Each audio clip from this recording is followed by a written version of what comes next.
Eto, gusto ko yung title nito. No? Mula kay Sir Pao PH, mga tol. Buwang Wenbin, muling binanata ng Pilipinas. Muling bumana si Buwang Wenbin, mga tol. Kaya ng ating panonoorin, bibigyan natin ng reaction video and commentary mula rito kay Sir Pao PH, mga kapatid. Huwag niyong kalimutan mag-subscribe sa kanyang YouTube channel.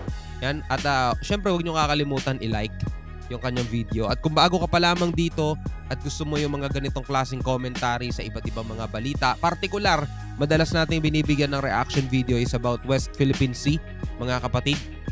Para lagi tayong updated kung ano mga kaganapan at nangyayari dyan. Huwag nyo kakalimutan mag-subscribe.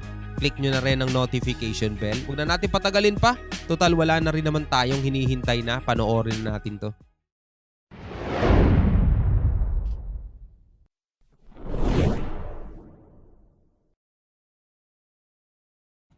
Magandang araw po sa ating lahat, mga kaalyado. Araw ng Biyernes ngayon, September 29, 2023.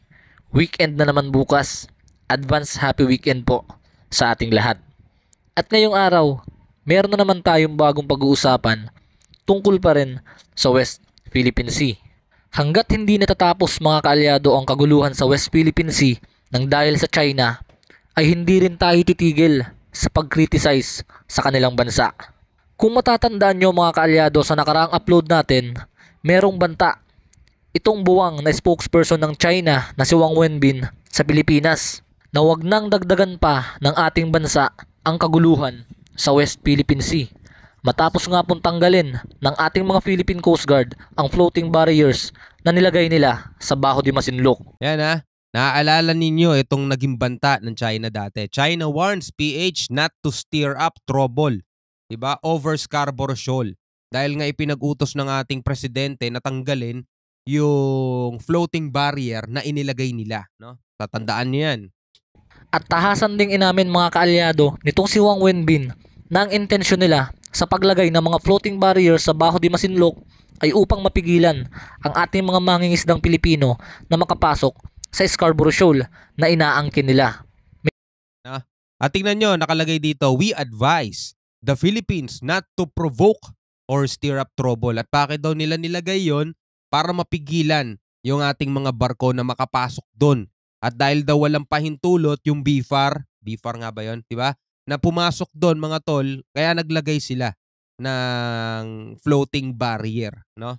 Which is later, after few days, sinasabi naman nila na voluntarily sila rin daw ang nagtanggal nun para bumalik daw sa normal control. Biruin mo, no? Pagkatapos tayong bantaan, diba? Ngayon, sasabihin nilang sila daw ang nagtanggal. Kitang-kita naman, mga kapatid, at pinag-utos ng ating presidente na tanggalin yun. Kaya nga sila nagalit diba? Ang tama sa ulo nito, mga to, no? May pangalan na nga ito, mga kaalyado, sa China na Huang Yandaw. At ngayon nga, ang latest, mga kaalyado, may bago na namang birada si Buwang Wenbin sa Pilipinas. Pero bago natin simulan ang topic na ito, mga kaalyado, paki-like and subscribe muna ng YouTube channel natin. Maraming salamat po.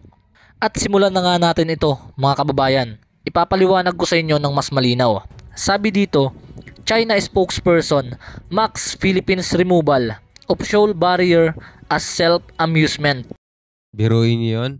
Self-amusement lang daw.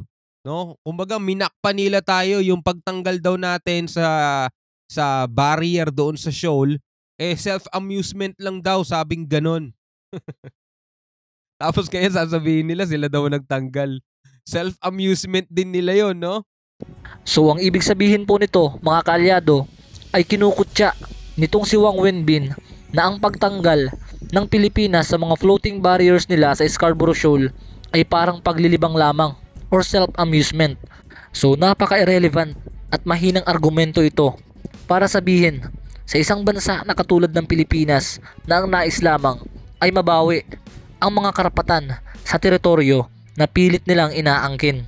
At ang sabi pa dito, mga kaalyado, sa reference natin, a Chinese government spokesperson has mockingly dismissed the action taken by the Philippines against the CCG installation of a 300-meter floating barrier that was intended to prevent Filipino fishermen from entering a lagoon at Panatag or Scarborough Shoal of Zambales Province. Kahit ano pang sabihin mong pangungutya sa bansa namin, Wang Wenbin, wala kaming pakialam sa nararamdaman mo. Ginawa lang ng pamahalaan namin ang dapat nilang gawin para protektahan ang aming mga karapatan sa West Philippine Sea. Oh, eto tayo sa comedy part, 'di ba?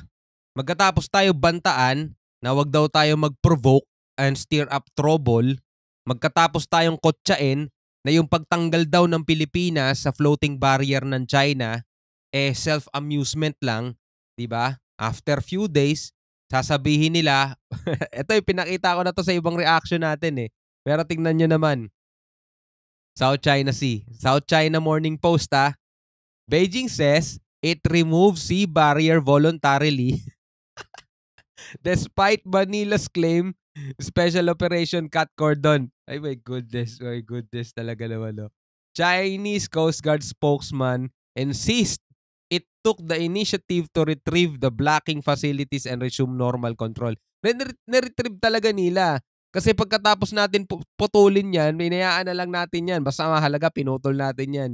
Diba? So ito ang inaano naman nila, no? Sila daw ang voluntarily na nag-remove ng floating barrier in the South China Sea to resume regular control on Wednesday night in a hit-tat with the Philippines over disputed Scarborough Shoal, mga kapatid. Diba? Pagkatapos tayong kutsa-kutsain, pagkatapos sabihan tayo self-amusement lang yung ginawa ng Pilipinas sapagkat, no, sasabihin nila na voluntarily tinanggal na daw nila yung floating barrier para bumalik na daw sa normal. Bumalik na sa normal yun after putulin ng PCG at nakapangisda na nga yung mga mangingisda ng Pilipinas. Ang dami nga nating nahuli, di ba? Sabi nga ni PBBM, 1,600 tons na isda. Yun yung nawawala sa atin, mga tol. Ngayon, self-amusement daw. Tapos ngayon, i-claim nila. Lahat na lang kiniklaim nila, no? Pati yung mga ganitong bagay, kiniklaim din nila. Kulit Yan ang tatandaan mo. So for you, Wang Wenbin, for you to understand, I will speak in English. No matter how many times you mock or criticize our country, we, the Filipino people, don't care about your feelings. Your country, Mr. Boang Wenbin, the People's Republic of China, is the only one that should or needs to be criticized here.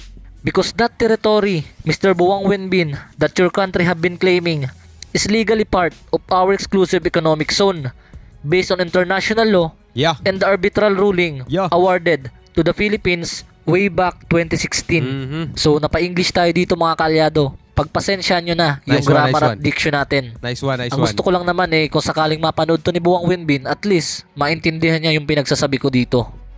Alam ko naman na malabong mapanood to ni Boang Wenbin, mga kaalyado. Pero at least kung dumaan to sa recommendation niya, ay may intindihan niya yung pinagsasabi ko. Si Boang Wenbin pala mahilig manood ng mga vlog, no? Napatama sa kanya. So balik tayo sa usapan, mga kaalyado. Hindi lang nga po Pilipinas ang nagkukondena sa pinaggagawa ng China sa West Philippine Sea, dahil na-call out din nila ang atensyon ng mga ambasador ng iba't ibang malalakas na bansa. At isa na nga dito ang Japan, mga kaalyado. Sabi rito, as for the installation of floating fences in the waters around the Scarborough Shoal, Japan strongly opposes any actions that increase tensions in the South China Sea. Japanese Ambassador Kushikawa Kazuhiko said in a post on X or Twitter noong Lunes. Yan po ang pahayag ng Ambassador ng Japan na si Kushikawa Kazuhiko base sa kanyang post sa Twitter noong Lunes. Malaking tulong, mga kaalyado, itong ginawa ni Ambassador Kushikawa Kazuhiko na pinahayag niya yung saloobin niya about sa South China Sea at ipinost niya pa ito sa Twitter, na alam naman natin na ang Twitter ay isang worldwide na application na kung saan pwede itong makarating sa iba't iba pang mga bansa yung ginagawa ng China sa Pilipinas. At hindi lang Japan, mga kaalyado, ang nakikisimpatya sa Pilipinas, dahil pati ang European Union Ambassador na si Luc Veron ay nag-post din sa Twitter. At sabi naman nito, mga kaalyado, deeply concerning news. The installation of the floating barrier is dangerous, detrimental to the livelihoods of fishermen, and disregards the peace-driven objectives of UNCLOS, United Nations Convention on the Law of the sea. Ang Nadali mo. ibig sabihin naman dito mga kaalyado ng European Union Ambassador na si Luc Biron sa kanyang post sa X noong Lunes na may nakalagay pa talagang deeply concerning news. Ang installation daw ng China ng mga floating barriers sa Baho de Masinloc ay lubhang napakadelikado at makakaapekto talaga sa kabuhayan ng mga fisherman natin. Tama. At dinidisregard daw nito ang peace-driven objectives ng UNCLOS Tama. o yung layunin ng UNCLOS na isang mapayapang relasyon ng bawat bansa sa karagatan. Nadali. Nakakatuwang isipin mga kaalyado na hindi nag-iisa ang Pilipinas sa laban natin na ito sa West Philippine Sea dahil maging ang iba pang malalakas na bansa ay nakikisimpatya din sa kasalukuyang kalagayan ng Pilipinas sa West Philippine Sea. Pero mo yung ginagawa nila rito, hinaharang nila yung mangingisda, kitang-kita sa camera, di ba? Ito yung patunay mga tol na talagang binabaliwala nila yung UNCLOS, no? Na nagsasabi na itong Scarborough, itong Baho de Masinloc mga tol ay nakapaloob sa exclusive economic zone ng Pilipinas. At saka yung paglalagay nila ng harang, yun ay palatandaan mga kapatid na talagang ayaw nila ng kapayapaan. Diba? Kasi unang-una, disputed nga para sa kanila eh, diba? Disputed nga ang tawag eh. Tapos biglang haharangan mo, di gumagawa ka ng gulo, diba? So ang ibig sabihin nito mga kaalyado, hindi nag-iisa ang Pilipinas sa pagkakaroon ng diplomatic protest laban sa China. Yeah. Dahil maging pati ang Japan, European Union, syempre kabilang din dyan ang US at iba pang bansa ay may mga simpleng patama din laban sa China dahil sa mga ginagawa nitong karahasan sa West Philippine Sea o sa South China Sea. Sablay talaga sila. Kaya yung maraming pumansin sa kanila, nung maraming pumuna sa kanila at kumastigo sa kanila, diba? After few days, biglang nagbago, no? Sila na daw ang nagtanggal mga tol ng inilagay nilang floating barriers para bumalik sa normal. Diba? Kumbaga parang ang sinasabi nila talaga gusto namin ng kapayapaan yan, tinanggal na namin ng kusa voluntarily. Diba? Titigas na mukha mga tol, no? So hindi lang natin napapansin mga kaalyado, pero napakalaki ng impact nito para magkaroon ng transparency sa masamang imahe ng China. Napakalaking tulong nito para malaman ng buong mundo ang kasakimang ginagawa ng China sa Pilipinas at pati na rin sa mga kalapit nating bansa tulad ng Taiwan, Vietnam at iba pa. O ano na naman sasabihin ng mga pro-China dyan, no? Hindi kasalanan ng China yon. Pinapalala lang talaga natin ang gulo. Ay, my goodness. Darating ang panahon mga kaalyado, buong mundo na ang hahatol laban sa China. At makakamit na natin yung matagal nating inaasam-asam na mabawi yung mga teritoryong inagaw ng China sa Pilipinas. At bago matapos itong ating kwentuhan mga kaalyado, ay meron pa akong isang balitang ibabahagi sa inyo. Meron na po ngayong nilulutong kaso ang Pilipinas laban sa China. Ayon po yan kay Justice Secretary Jesus Crispin Remulla. At sabi po dito mga kaalyado ni Justice Secretary Crispin Remulla noong Huwebes, it was time that a case against China be filed before international tribunals for alleged massive coral harvesting and destruction of reefs in the West Philippine Sea. No, eto yun Ito yung sinabi ng China na political drama lang daw ng Pilipinas. At tayo daw ang may kasalanan sa pagkasira ng mga coral reefs na yun. Sinisi pa nga nila yung BRP Sierra Madre 1999 pang nakasadsad doon, di na nga umaandar yun, di na nga gumagalaw yun eh. Di ba? Kasi nga magpa-file tayo ng case sa kanila para pagbayarin sila no doon sa nangyaring pagkasira ng mga corals na itinatanggi nila at wala daw tayong ebidensya mga tol. Wala daw tayong ebidensya. Sabi nga ng mga pro-China, hindi kasalanan ng China yun. Dahil yun sa cyanide fishing, sa dynamite fishing na ginagawa ng mga Filipino fisherman. Biruin mo. Imagine mo yun, no?